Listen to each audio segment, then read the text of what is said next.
fíjense las semejanzas que hemos señalado de la misma dinámica operacional en Santiago, pero hay cosas interesantísimas que se nos cortó con el segmento, ¿verdad? Sí. Que nos señala Rodríguez, que es fundamental, las consecuencias políticas, y hay que comprenderlas para poder entrarnos en la dinámica de la batalla.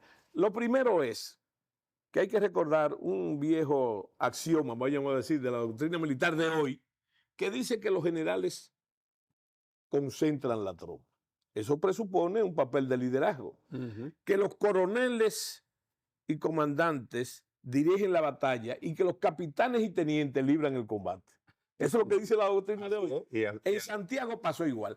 Si se pregunta cuál fue el primer comandante predestinado para la batalla de Santiago, fue este señor apellido López Villanueva. López.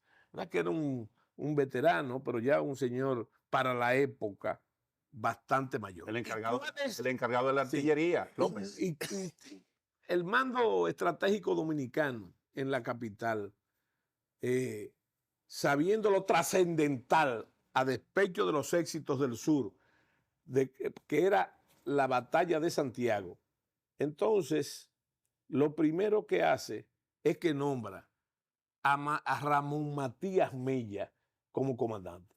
Y en Mella se da el axioma que hemos repetido. El papel de Mella como comandante va más allá de librar la batalla. Es recolectar la fuerza que se necesita para la defensa de Santiago. Y se va a un punto muy estratégico que es San José de las Matas, ¿verdad? Muy cerca de donde viene el avance enemigo, el principal eje del avance de América. Y entonces comienza a recolectar y a mandar tropas. Pero junto con ese trabajo también se movilizan las tropas, que eso hay que decirlo, el batallón de la Flor Vegana, tropas hasta de San Francisco de Macorís, Moca, son concentradas en sus unidades. Ahora, improvisados no, porque esas tropas con esos nombres eran las unidades de la Guardia Nacional Dominicana impuestas por el servicio militar obligatorio dominicano, o sea que tenían entrenamiento. Pero viene el papel fundamental ya en la dinámica de la batalla. Antes de que Salcedo le entregara la batalla al comandante en Santiago, esta vez no en el río Jura, sino a orillas del río Yaque. Desde la otra banda. No, se nos pasó lo de las mujeres. Pero viene ahora. Pero en Aso. En es un antecedente interesante. Que él tiene. Rosa Montaz, la esposa de Antonio Duverger, que jugó un rol importante en la parte de curar a los heridos, a los que fueron heridos como consecuencia de los combates. Y eso fue un rol muy importante porque permitió que esos soldados posteriormente estuviesen listos para continuar la batalla, las batallas sucesivas como la del Memiso u otras que se dieron posteriormente. La mujer jugó un gran papel en nuestra batalla. Se habla mucho lo de Santiago y no se menciona tanto lo del 19 de marzo. Eso es un dato poco manejado, pero muy interesante. Destaca el papel de la mujer.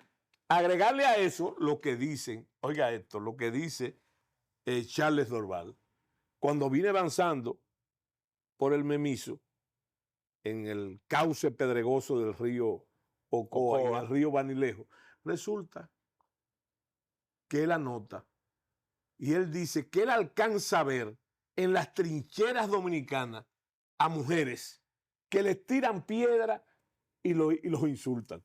Y él se pregunta, ¿y qué leemos mucho nosotros, esta gente? El papel de la mujer dominicana, que se destaca muy bien en el caso de la esposa de Bois, el general Duverger. Bueno, pero allá en Santiago es muy importante que se escoge como comandante militar de la defensa al general José María Inver. Y José María Inver había sido mairé de Moca.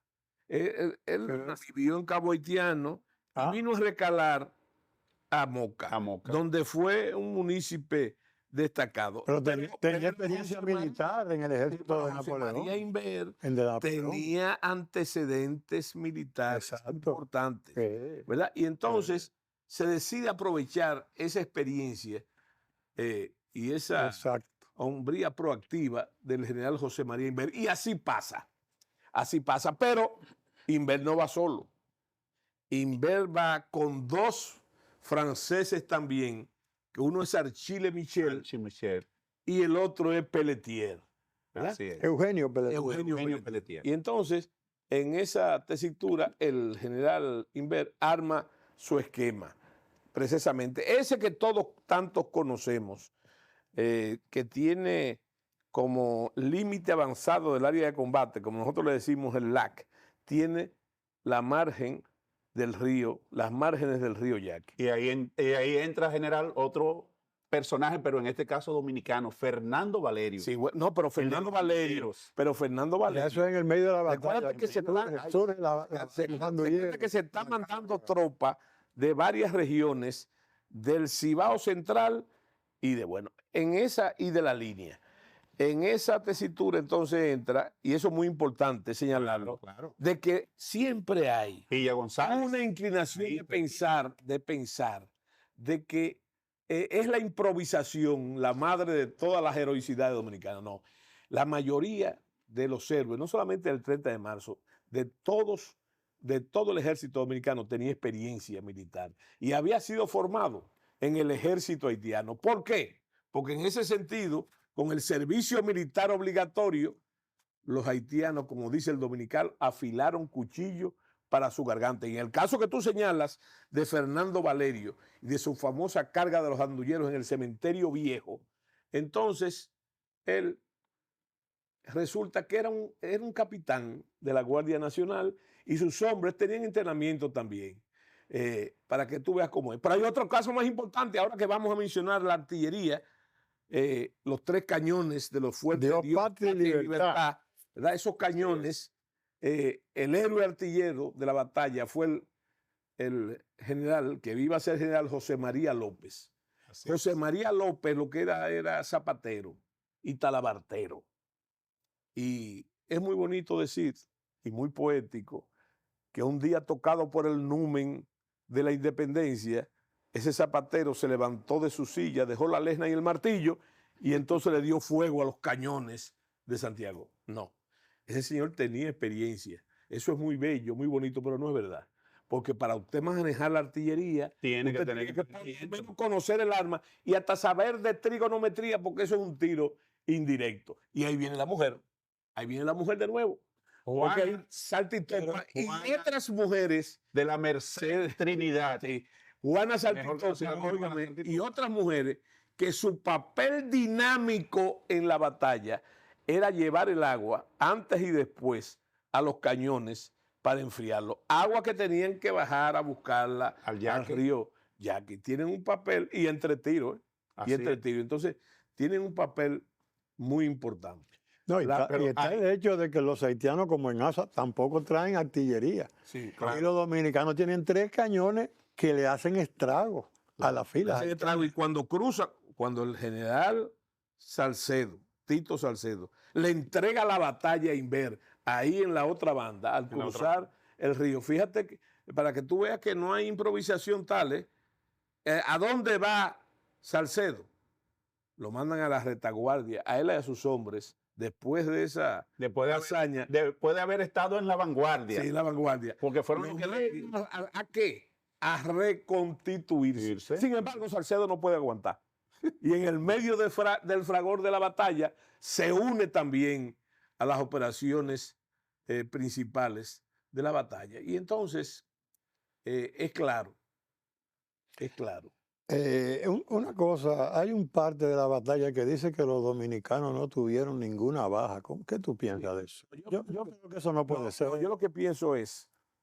parte de Inver. Sí, pero yo pienso lo primero que hay muy pocas bajas. Se habla hasta de contusos y no de heridos. Hay muy pocas bajas porque los dominicanos se habían apropiado en la batalla de terreno clave. Eso es muy importante en la defensa. Y además, en la misma sorpresa de la artillería. Y el uso importante, que a veces se trata de, dándole paso a la literatura, el uso de la fusilería.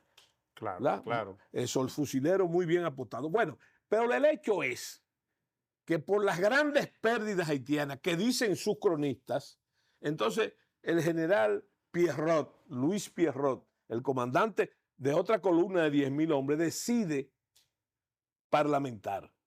Ante la derrota, Ante la que ya, Dicen cierta que es que un tenía. detalle que usted menciona mucho, que ahí juega un papel político, todo, porque él, Inver, le dice a Pierrot que que el murió presidente en Asua. ha Murió muerto en en Asua. Y el hombre tiene rapidez para, bueno, Ni pero siquiera recogió los muertos, ni los heridos. no recogió. Y hay otra cosa, fue una retirada muy desorganizada, a tal grado desorganizada, que causó más mortandad entre ellos la retirada que la batalla en sí. Porque una parte se fue por la sierra, No, y ahí estaba y que los, Ramón Matías y Mella, que los dominicanos lo persiguieron. José de Los dominicanos no solamente lo persiguieron, sino que todo lo que se rezagaban, o se detenían o bajaban a los arroyos a buscar agua, ahí las guerrillas dominicanas lo picoteaban. Pero le digo que una parte se retiró por la sierra, y ahí estaba Ramón Matías Mella, ahí estaba Mena, que estaban en esa labor de organización Y de y recolección. de recolección de personas. Y ahí estaba José Desiderio Valverde, que también andaba con Mella. Sí. Es decir, que prácticamente las tropas haitianas en su retirada sufrieron una baja Mira, tan grande como la que y sufrieron. además del papel legendario de Valerio, hay que destacar otro, como tú hiciste en Asua. El papel, por ejemplo, de José Antonio Hungría, Así es. del general Hungría, de los dominicanos que fueron determinantes en la batalla. Y no olvidemos a Juana Saltitó. Que a Juana y las Saltitó. mujeres decir, que jugaron general, un papel muchos ahí. de esos que estuvieron en esa batalla después fueron de los que estuvieron defendiendo la anexión de Claro, Santana. entre ellos Valerio. Entre ellos Valerio, entre Claro. ellos Hungría, entre ellos el propio José María Inver, Sí. y otros. De manera que es importante destacar que ellos jugaron un rol importante en la parte de la independencia, pero que después fueron defensores de la Pero hay anexión que decir posteriormente. también algo interesante, y es que la mayoría de los vencedores del mando dominicano que venció en Santiago, todos seguían el liderazgo de Pedro Santana. Claro, claro. No, de Mella. No, De Santana no. De Santiago. De manera expresa. No, De manera expresa. Bueno, había un liderazgo trabajado anterior en Mella. Eso es indudable. muy bueno. Eso es indudable. anterior, desde la Revolución Reformista en 1843, donde Mella trabajó el sitio. Pero no les digo que la historia iba de la gente que estaban vinculados a Francia, que incluso el cónsul francés en varias ocasiones, él dijo, nosotros tenemos allá personas nuestras, y se refería a Inver, se refería a Archie Michel. Archie Michel. Pero también Francisco Antonio Salcedo Tito era santanista. Sí, era, pero Santana no tenía el control como tenía en Asua. No. Ese control era principalmente de Mella, general. Claro, Mella era el que dominaba esa tropa, y eso tiene una consecuencia tremenda dentro de nuestro país. Pero también en Haití. O sea, la batalla del 30 de marzo para mí tiene dos consecuencias políticas. Una en Haití y otra aquí. Claro. Una aquí, que se hace una fuerza militar no controlada por Santana, sino por Mella.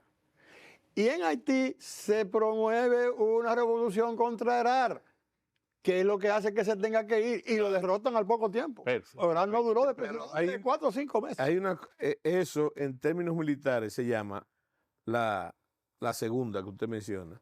Se llama operaciones de decepción o de engaño. Es parte de guerra política. Sí. Esa es la guerra política. Y eso tiene una importancia tremenda en la consecuencia de esa primera campaña. Porque el plan estratégico, que hay que saberlo también, de los haitianos, era que desde Asua y desde Santiago las columnas haitianas convergieron para la toma de la capital. Y también fíjense que el país nuestro tuvo visos de guerra civil entre los ganadores de Santiago y los de Asua. Santana es el primero que dice que fuerzas negativas están generando una guerra civil, lo dice Santana en Asua. ¿Por qué? Porque los que estaban en el norte no eran separatistas como él, eran independentistas, dominaba Mella. Y luego cuando Duarte va, hubo un momento en que el país estuvo a punto de la guerra civil y Duarte es el que dice que no, que no va a haber guerra civil. Y entonces manda a Mella a negociar con Santana y Santana lo tranca. Exacto. Y entonces se quedan con el poder por la renuencia de Duarte a la guerra civil. Claro. Yo creo que tenemos que tener eso claro. La verdad, eso de una importancia capital. Primero, provoca la caída de Herar en Haití y segundo, hace que se produzca en nuestro país una amenaza de guerra civil que evitó Duarte. Ya finalmente, para cerrar, debemos decir que todo lo que hemos hablado, la batalla de Azua el 19 de marzo de 1844 y la batalla de Santiago del 30 de marzo de 1844, de la primera campaña de la Guerra de Independencia, su importancia es que frustra el dispositivo estratégico haitiano de que dos columnas poderosas converjan en la capital, una por el norte y otra por el sur, para tomar la capital dominicana, que era su objetivo político.